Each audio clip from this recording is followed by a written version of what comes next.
దివ్యవాణి TV ప్రేక్షకులందరికీ యేసు నామములో శుభాలు తెలియజేస్తూ నా స్వరం యేసు కోసమే అనే దివ్యవాక్కు కార్యక్రమానికి మిమ్మల్ని అందరినీ ప్రేమతో ఆహ్వానిస్తూ ఉన్నాము.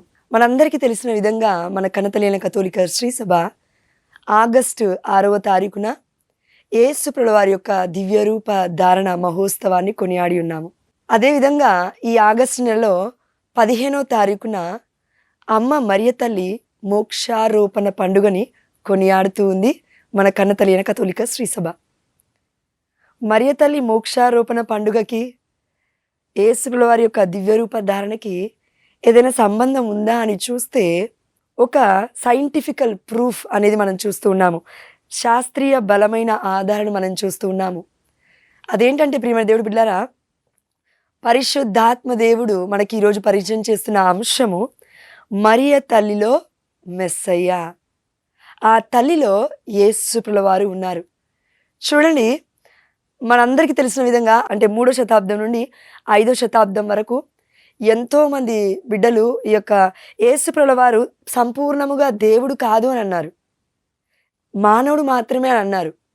ఎందుకంటే యేసు ప్రభువారు సంపూర్ణంగా దేవుడైతే ఆ దేవుణ్ణి కన్నా మరియ తల్లిలో కూడా ఎక్కడో కొంచెము దైవ స్వభావానికి సంబంధించిన రూపురేఖలు ఉంటాయి అని ఒప్పుకోవాల్సి వస్తుందేమో అని ఆ యొక్క 5వ శతాబ్దంలో చాలామంది యేసు ప్రభువారిని సంపూర్ణముగా దేవుడు కాదు అని ఎన్నో అబద్ధపు బోధనతో వాళ్ళు బయటకు వచ్చినారు. ఈరోజు మనం తెలుసుకుందాం, మరియ తల్లిలో మెస్సయ్య ఉన్నాడా? ఇది ఎలా సాధ్యం?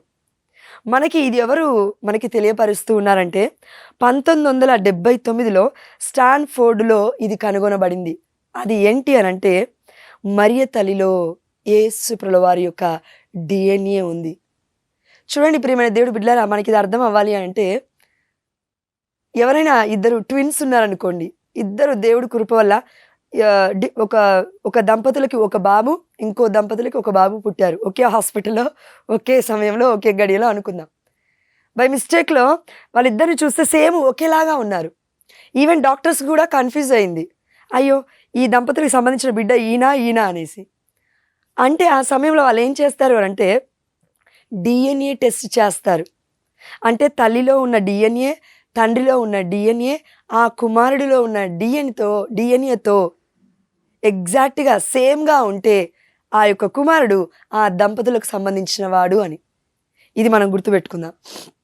ఇప్పుడు అమ్మ మరియ తల్లి గర్భము ధరించినప్పుడు మనందరికీ తెలుసు, కనతల్లి కథోలిక శ్రీ సభ ప్రపంచవ్యాప్తంగా చెప్తూ ఉంది. అదేంటంటే మరియ తల్లి నిష్కలంక మాత. అంటే ఆ తల్లిలో ఏ మచ్చ లేదు, ఏ పాపము లేదు.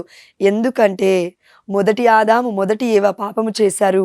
అదే సమయంలో ఆదికాండం 3వ అధ్యాయం 15వ వచనంలో మనం చూస్తూ ఉన్నాము, ఇదిగో ఇప్పుడు నీ యొక్క సంతానం యొక్క తలని చెతక ద్రొక్కుటకు ఒక స్త్రీ ఉంది అని ప్రపంచానికి దేవాదేవుడు అక్కడే మరియ తల్లి యొక్క సృష్టిని చెప్తూ ఉన్నాడు ప్రపంచవ్యాప్తంగా. అంటే ఇది ఒక ప్రవచనం. మరియ తల్లిలో అది నెరవేరింది, అవునా? ఎస్. ఇప్పుడు ఈ సందర్భంలో మనం ఒక వాక్యం చూద్దాము. సొలొమోను జ్ఞానగ్రంథము 7వ అధ్యాయము 1వ వచనము. మనందరికీ తెలుసు, సొలొమోను అనగా ఈయన అందరికంటే జ్ఞానవంతుడని, గొప్ప జ్ఞానవంతుడని, ఏ రాజులకి ఏ ప్రవక్తలకి లేని జ్ఞానము దేవాతి దేవుణ్ణి సంతోషపెట్టినప్పుడు దేవుడు సొలొమోను గారికి అంత గొప్ప జ్ఞానాన్ని ఇచ్చాడని మనందరికీ తెలుసు. ఈ జ్ఞాని మనతో ఏం చెప్తున్నాడో చూడండి. సొలొమోను జ్ఞాన గ్రంథం 7వ అధ్యాయం 1వ వచనం నుండి, నరులందరి వలె నేను కూడా మర్త్యుడనే, అంటే చనిపోవాల్సిన వాడనే అని అర్థం. నేనును మట్టి నుండి పుట్టిన మొదటి మనిషి నుండి జన్మించిన వాడనే, అంటే మొట్టమొదటి ఆదాము ఏవ నుండి పుట్టిన వాడనే అని చెప్తూ ఉన్నాడు. నేను నా తల్లి గర్భములో రక్త మాంసములతో తయారైతిని. ఇది మనందరికీ తెలుసు కదండి. అయినప్పటికీ కూడా సొలొమోను గారు ఎందుకు చెప్తున్నారో ఒకసారి చూడండి. ఒక తల్లి గర్భంలో తన బిడ్డ ఎలా రూపొందింపబడతాడు అని అంటే గనక తల్లి గర్భంలో ఉన్నప్పుడు రక్త మాంసములతో తయారవుతాడు. పాపం ఎందులో ఉంటుంది? రక్తములో ఉంటుంది. హేబేలు రక్తము మొరపెట్టింది ఎందుకు? కయీను యొక్క చావుని కోరుకుంది. అంటే ఆయన రక్తము కళ్ళారా చూసేంత వరకు కూడా నా యొక్క అన్నయ్య నాకు మోసం చేశాడు అని ఈ దర్శన గ్రంథంలో మనం చూస్తున్నాం. అనేక మంది పునీతులు, అనేక మంది చనిపోయిన హతసాక్షులు, ప్రవక్తలు అందరూ బలిపీఠం దగ్గర మొరపెడుతున్నారు. దర్శన గ్రంథం 18, 19 అధ్యాయంలో మనం చూస్తూ ఉన్నాం. 5వ అధ్యాయంలో కూడా ఎప్పుడు చంపేస్తావు ప్రభు అని అడుగుతున్నారు వాళ్ళు లిటరలీ. ఎందుకు? నీతిమంతమైన జీవితాన్ని జీవించినప్పటికీ పుణ్యపురుషుల్ని పొట్టన పెట్టుకున్నారు. ఆనాడు ఉన్న అబద్ధపు ప్రవక్తలు, అసత్యపు ప్రవక్తలు, ఆ యొక్క మనుషులు దేవుడు చెప్తున్న మాటలు ఎప్పటికీ కూడా వినలేకపోయారు. కాబట్టి ప్రియమైన దేవుడి బిడ్డలారా, ఈ సందర్భం మనం చూస్తూ ఉన్నాము. తల్లి గర్భములో రక్త మాంసములతో తయారయ్యాడు సొలొమోను. ఎంత పెద్ద మహాజ్ఞాని అయినా తల్లి గర్భము నుండే రావాలి. మొట్టమొదటి ఆదాము అని పాపము నుండే పుట్టారు. కానీ మరియ తల్లి అన్నమ్మ జ్వాకిముల గారికి దేవుడిచ్చిన బహుమానం. ఎందుకంటే కడు వృద్ధులైన వారికి, అంటే అన్నమ్మ గారికి ఋతుక్రమం ఆగిపోయింది, అంటే పీరియడ్స్ అనేటివి ఆగిపోయాయి. ఆ సందర్భంలో పురుషుడు కలయిక ఉన్నా లేకున్నా గర్భఫలం అనేది రాదు. అయితే ఆ సమయంలో అన్నమ్మగారు గర్భఫలం పొందుకున్నారంటే పరిశుద్ధాత్మ వరము, పరిశుద్ధాత్మ ఫలము. ఇక్కడ మనం అందరం ఆలోచిస్తూ ఉన్నాము.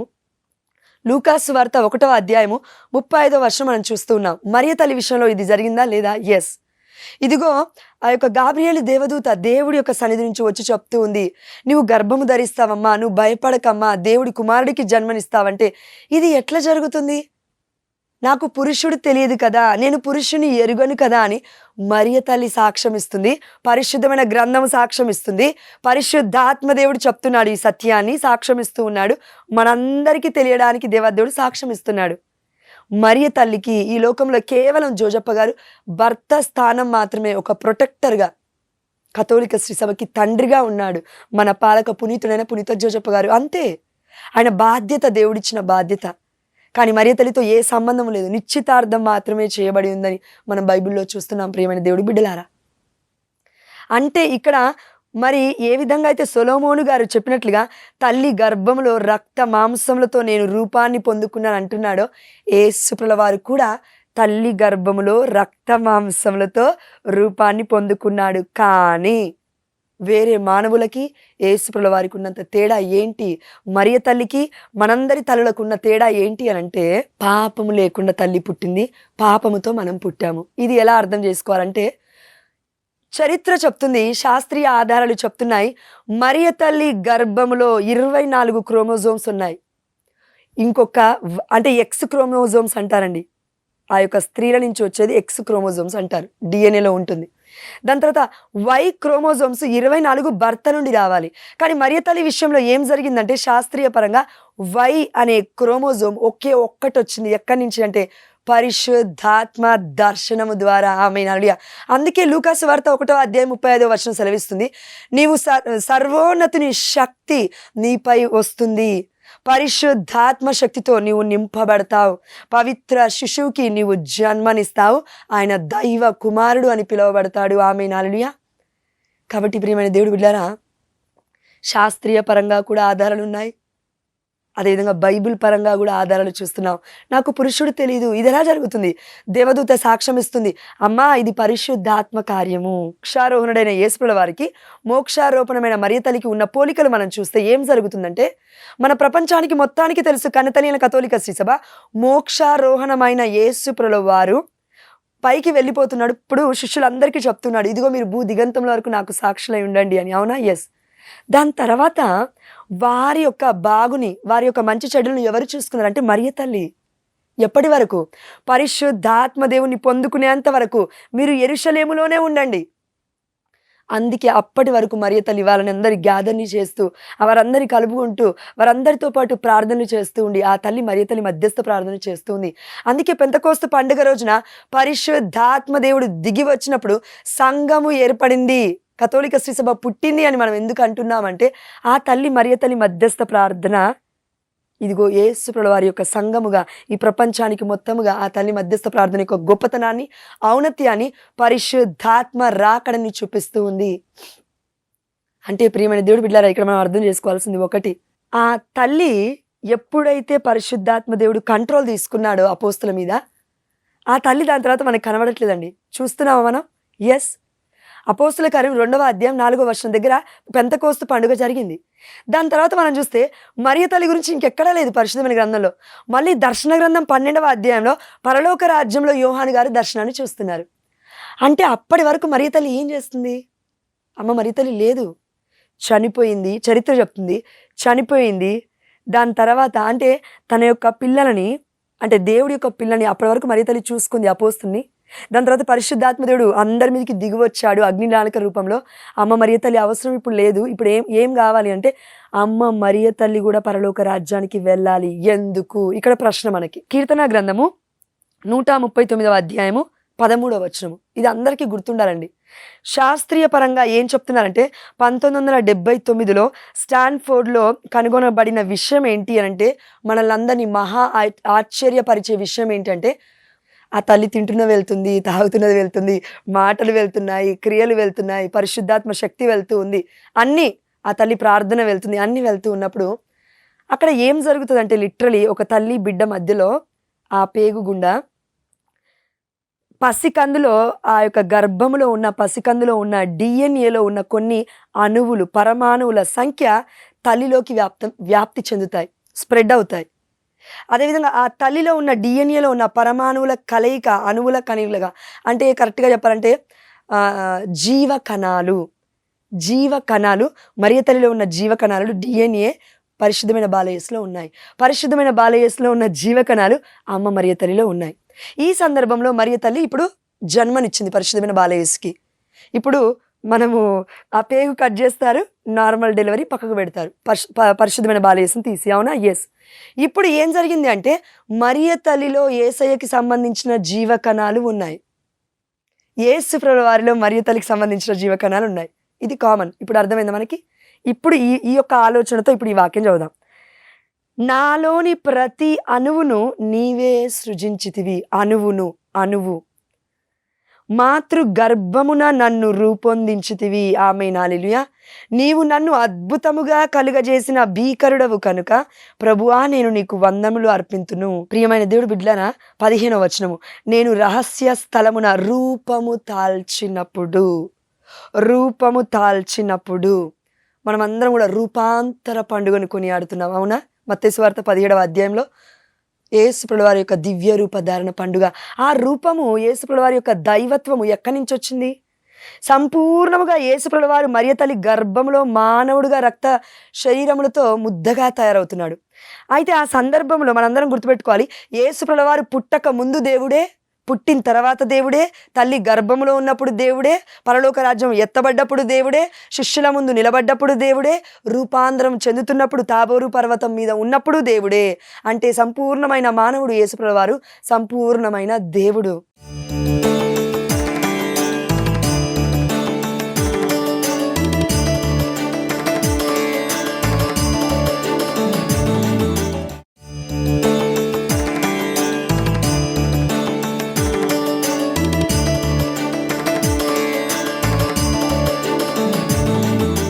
మన కనతలేని కథోలిక శిశువ ఏం చెప్తుందంటే యేసు ప్రభువు వారు సంపూర్ణమైన మానవుడు, సంపూర్ణమైన దేవుడు. ఎప్పుడు? పుట్టక ముందు కూడా. ఎందుకంటే దేవుడి ప్రణాళిక పరలోకం నుంచి దిగి వచ్చింది యేసు ప్రభువు వారు తప్ప, మరలా తిరిగి వెళ్ళింది యేసు ప్రభువు వారు తప్ప ఇంకా ఎవరూ లేరు అని పరిశుద్ధమైన గ్రంథం, లేఖనాలు మనకి సెలవిస్తూ ఉన్నాయి. ప్రియమైన దేవుడి బిడ్డలారా, ఇప్పుడు ఈ ఆలోచన మనం పెట్టుకొని ఆలోచిస్తే ఇప్పుడు మనకు అర్థమవుతుంది.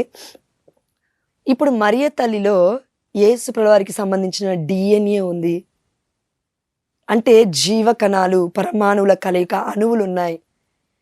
మరి యేసు ప్రభువు వారు మనతో ఒక మాట అంటూ ఉన్నారు, దేవుడు మనతో ఒక మాట అంటున్నాడు, ఈ లోకంలో నేను తప్ప పరలోక రాజ్యం నుండి దిగొచ్చిన వాడు ఎవడు లేడు అని. మనం అందరం వెళ్తాం పరలోక రాజ్యానికి, అదంతా కామన్ ప్రతి ఒక్కరికి.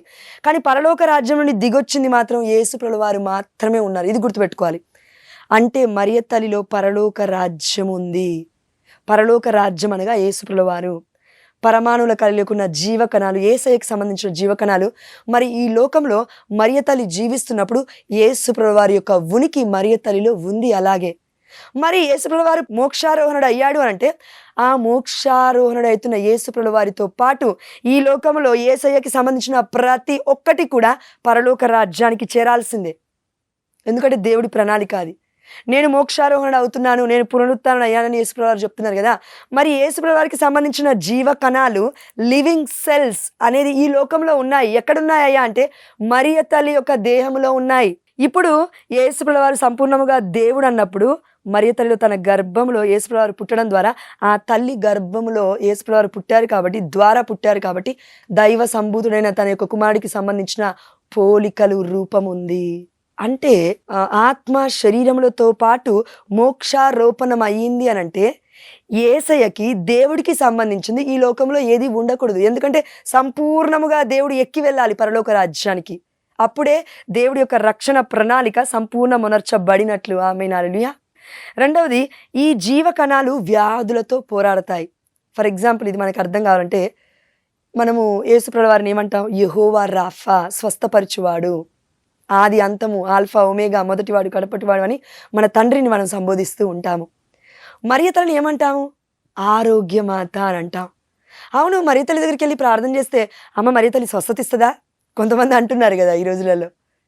ఇస్తుందండి స్వస్థత. ఎందుకంటే దేవుడు మరియ తల్లికి ఆ కృపనిచ్చాడు. ఇప్పుడు మనం ప్రార్థన చేసినప్పుడు ఎవరికైనా స్వస్థత అయిందనుకో, మనం చేసామా స్వస్థత? కాదు.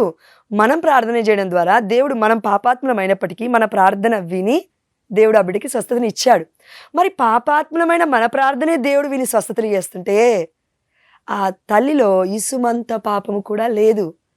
ఇంకా అంతకన్నా ఎక్కువగా ఆ తల్లిలో కన్యత్వం అనేది పరిపూర్ణముగా అవుతుంది. ఇంకా వర్జినిటీ అనేది ఎక్కువ అవుతుంది. దేవుడు పుట్టాడు కాబట్టి, దేవుడి జీవకణాలు ఉన్నాయి కాబట్టి, దైవత్వం ఉంది కాబట్టి మరియ తల్లిలో ఇంకా ప్యూరిఫై చేయబడుతుంది అమ్మ మరియ తల్లి. ఇంకా అతి పరిశుద్ధంగా మారిపోతుంది అమ్మ మరియ తల్లి. ఇది జరుగుతుంది కాబట్టే మన కన్నతల్లి అయిన కథోలిక శ్రీసభ మనకి చెప్తుంది, మన సత్యం చెప్తుంది. చరిత్ర ఏమని చెప్తుంది అని అంటే, మన పూర్వీకులు అమ్మ మరియ తల్లి చనిపోయారట. చనిపోయిన తర్వాత ఆ యొక్క సమాధి చేస్తారు కదా, సమాధి చేసిన తర్వాత 3 రోజుల తర్వాత వెళ్ళి, ఎందుకో మన యోహాను గారికో ఎవరికో శిష్యుడికి ప్రేరణ వచ్చిందంట, వెళ్ళి సమాధి చూడండి, సమాధి తెరవండి అని. మనకే దర్శనాలు వస్తున్నాయి, దేవుడి బిడ్డలకి ఎందుకు రావు? పునీతులకి, అపోస్తలకి వస్తాయి తప్పక.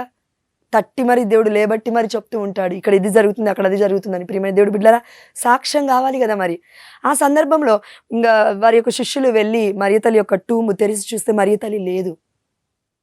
యేసుప్రభువారు ఏ విధంగా అయితే ఆత్మ శరీరములతో పునరుత్థానుడై మోక్షారోహణమయ్యాడో అదే విధంగా తన తల్లిని మోక్షారోపణం అంటే దేవుడి కొనిపోయాడు. మోక్షారోహణం అంటే యేసుప్రభువారు అయ్యారు. అంటే యేసయ్య అంతటగా యేసయ్య వెళ్ళాడు అంటే అంత శక్తి యేసయ్యలో ఉంది, ఎందుకంటే దేవుడు కాబట్టి.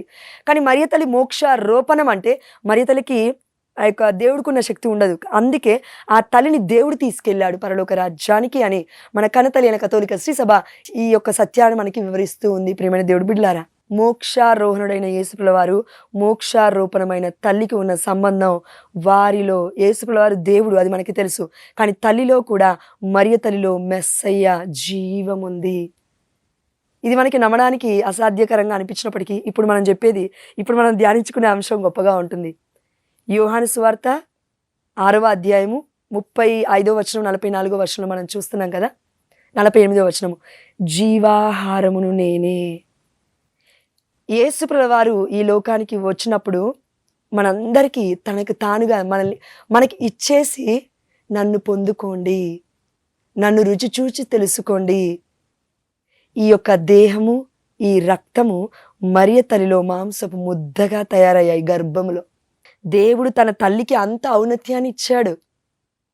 దేవాదేవుడు అంటూ ఉన్నాడు ప్రవక్తలతో, నీవు నన్ను మహిమపరిచినచో నేను నిన్ను మహిమపరుస్తాను, నీవు నన్ను గౌరవించినచో నేను గౌరవిస్తాను, అనేకుల ముందు నేను నిన్ను సాక్ష్యంగా నిలబెడతానని దేవుడు మనల్కే ఇంత గొప్ప స్థానాన్ని ఇస్తుంటే, మరి ఆ తల్లి పాపమే లేకుండా మరి ప్రతి క్షణం తన యొక్క జీవితాన్ని, తన యొక్క కన్యత్వాన్ని, తన యొక్క దేహాన్ని, తన యొక్క ఆలోచనని, తన యొక్క క్రియలను అన్నీ కూడా దేవుడికి సాక్రిఫైస్ చేస్తూ నిష్కల్మషముగా జీవించింది కదా. మరి బహుమానం ఉండదా? ఒక్కరోజు మంచిగా జీవిస్తేనే నాకు గిఫ్ట్ వస్తుంది, ఒక్కరోజు ఆ యొక్క పోటీలలో పాల్గొంటేనే, పరుగు పందెంలో గెలిస్తేనే ఎంతో గొప్ప బహుమానం ఇస్తూ ఉంటారు స్పోర్ట్స్లలో, వాటిలో వీటిలలో. మరి పౌలు గారు అన్నట్లుగా ఈ లోకంలో నేను నా పరుగు పందాన్ని ముగించాను. రోమీయులకు రాసిన లేఖ 4వ అధ్యాయంలో మనకు ఉంటుంది, ఎఫెసీయులకు రాసిన లేఖ 4వ అధ్యాయంలో అయితే ఇప్పుడు నా కోసం నీతి బహుమానము కిరీటము వేచి ఉన్నది, నేను ఇప్పుడు వెళ్ళిపోతున్నాను అని. చూడండి ప్రియమైన దేవుడి బిడ్డలారా, పాపాత్మలమైన మనకే ఇంత నమ్మకం ఉందే దేవుడు మనల్ని తప్పకుండా పరలోక రాజ్యం తీసుకెళ్తాడని. మరి మరియ తల్లండి, దేవుడి తల్లి. లూకాసు వార్త 1:43, పరిశుద్ధాత్మ ప్రేరణ చేత పరిపూర్ణురాలైన ఎలిజబెత్తమ్మ ఎలుగెత్తి పలుకుతున్న మాట, ప్రపంచానికి చెప్తున్న మాట ఏంటంటే, నా ప్రభు తల్లి నా వద్దకు వచ్చుటకు నాకు ఎలాగూ ప్రాప్తించింది. మనకు అంత ధన్యత్వం ఉందా అండి? సీఎం వస్తే, పిఎం వస్తే, లేదంటే మన ఎవరైనా పెద్దవాళ్ళు ఎవరైనా వస్తే లేచి నిలబడతాం మనం. మరి దేవుడి తల్లి మన ఇంటిలోకి రావాలంటే గౌరవాన్ని ఇవ్వకూడదా? ఇవ్వాలి. జపమాల ప్రార్థన చేయకూడదా? చెయ్యాలి. కాబట్టి ప్రియమైన దేవుడు బిడ్డలారా, చివరిగా ఒకటి మనం ఆలోచిస్తాము. పరలోకం అంటే ఈజ్ ఈక్వల్ టు యేసుప్రభుల వారు. అదేవిధంగా మోక్షారోహణం అనేది యేసయ్య గురించి మనం ధ్యానించున్నాం. పరలోకం ఎవరిలో ఉంది? మొట్టమొదటిగా ప్రపంచానికి ఎవరి దగ్గర అనుభూతి చెందారు అంటే, మరియ తల్లి తన దేహములో తన గర్భములో పరలోక అనుభూతిని కలిగి ఉంది. ఈ ప్రపంచం మొత్తం పరమానందం చెందాలంటే పరలోక రాజ్యం వెళ్ళాలి. కానీ మరియ తల్లి మాత్రం గర్భఫలం పొందుకుంది. అదే సమయంలో ఆ తల్లికున్న పరలోక ఆనందం ఎవరికి కూడా వివరించలేనిది, ప్రపంచానికి కూడా అర్థం కానిది ఆ తల్లి మాత్రమే అనుభవించింది. ప్రియమైన దేవుడి బిడ్డలారా, చివరిగా మనము ధ్యానిస్తూ ఉన్నాము, పరలోకనాథుడికి సంబంధించిన ప్రతిదీ పరలోకము చేరుటయే పరిపూర్ణమైనట్లు దేవుడి యొక్క రక్షణ ప్రణాళిక. అందుకే యేసుప్రభుల వారి మోక్షారోహణం మాత్రమే కాదు, మరియ తల్లి మోక్షారోపణం అవ్వడం ద్వారా దేవుడి యొక్క రక్షణ ప్రణాళిక ముగిసింది, పరిపూర్ణమైంది. ఎందుకంటే మన కనతలైన కథోలిక శ్రీ సభలో మన పాపు గారు జాన్ పాల్ II గారు అనుకుంటానండి, ఏమన్నారంటే, దేవుడి యొక్క రక్షణ ప్రణాళికలో మొదటి ఆదాము మొదటి ఏవ పాపం చేసి ఈ లోకానికి పాపాన్ని శాపాన్ని తెస్తే, కానీ యేసుప్రభుల వారు రెండవ ఆదాము, మరియ తల్లి రెండవ ఏవ, వీరు రక్షణ ప్రణాళికలో ఉండడం ద్వారా దేవుడి యొక్క రక్షణ ప్రణాళిక సంపూర్ణమైంది వీరి ద్వారా అని మన జాన్ పాల్ II గారు పోపు గారు మనకి సంబోధించి ఉన్నారు. చూడండి, అదేవిధంగా మనం అందరం చూస్తున్నాము, మన కన్నతనేల కథోలిక శ్రీ సభలో థియాలజీ అనేది ఉంటుంది. అంటే దేవుడి గురించి సంబంధించిన స్టడీ. అందులో మరియ తల్లికి సంబంధించిన 4 బిరుదులు ఉంటాయండి. మరియ తల్లి ఎల్లవేళలా వర్జిన్, అంటే ఎప్పటికీ కన్యత్వము చెడని తల్లి, కన్యగా ఉన్న తల్లి, ఎవర్ లాస్టింగ్ అని అర్థం దానికి. ఎప్పటికీ నిత్య సహాయ మాత అంటాం కదా, నిత్యము, నిత్య కన్యక అని అర్థము. మరియ తల్లి మదర్ ఆఫ్ గాడ్, అంటే మరియ తల్లి దేవుడి తల్లి అని ఒక బిరుదు ఉంది. ఇలా ఈ 4 బిరుదులతో పాటు మరియ తల్లికున్న ఒక షార్ట్గా, స్వీట్గా, ఎగ్జాక్ట్గా పరిశుద్ధమైన గ్రంథం ఒకే ఒక్క సాక్ష్యాన్ని ఇస్తుంది, అది రూఢీకరిస్తుంది. అది ఏంటి అంటే, నా తల్లి, దేవుడి తల్లి, మరియ తల్లి, ఇదిగో యోహాను నువ్వు స్వీకరించు అని స్లీవ మీద ఉన్న యేసుప్రభుల వారు 7 పలుకులతో మాట్లాడుతున్న పలుకు 3వది నిత్యమైన పలుకు. తన నిత్య కన్యక అయిన మరియ తల్లి గురించి మాట్లాడుతున్న పలుకు ఏంటంటే, నా తల్లిని నీ తల్లిగా స్వీకరించు. మోక్షారోపణమైన మన మరియ తల్లిలో ఉన్న గొప్ప ఔన్నత్యం మనకు అర్థం చేపించిన ఆ దేవాతి దేవుడికి సమస్త ఘనత మహిమ ప్రభావం చెల్లిస్తూ, ప్రియమైన దేవుడి బిడ్డలారా, 100కి 100% యేసయ్య దేహం మరియ తల్లి నుండే వచ్చింది. సగము స్త్రీ నుండి, సగం పురుషుడి నుండి రాలేదు, సంపూర్ణముగా మరియ తల్లి నుంచే వచ్చింది. అందుకే ఒక చిన్న పాట ఉంటుందండి, అమరుని మోసినా అమ్మవు నీవమ్మా, అమృతవర్షిణి అనుగ్రహదర్శిని మా ప్రియ మరియమ్మ. అమరుని మోసిన తల్లివి నీవమ్మా, అమృతవర్షిణి అనుగ్రహదర్శిని మా ప్రియ మరియమ్మ. అమరుడు అనగా అమరత్వము, మరణము లేని దేవుడు. ఆ తల్లిని, ఆ యొక్క అమరుణ్ణి, ఆ యొక్క యేసుప్రభుల వారిని మోసిన, ఆ దేవుని మోసిన ఆ తల్లిని మనం ఏమంటున్నామంటే, మనందరికీ అమ్మ, అమృత వర్షిణి, అనుగ్రహ దర్శిని, మన ప్రియమైన మన మరియ తల్లి.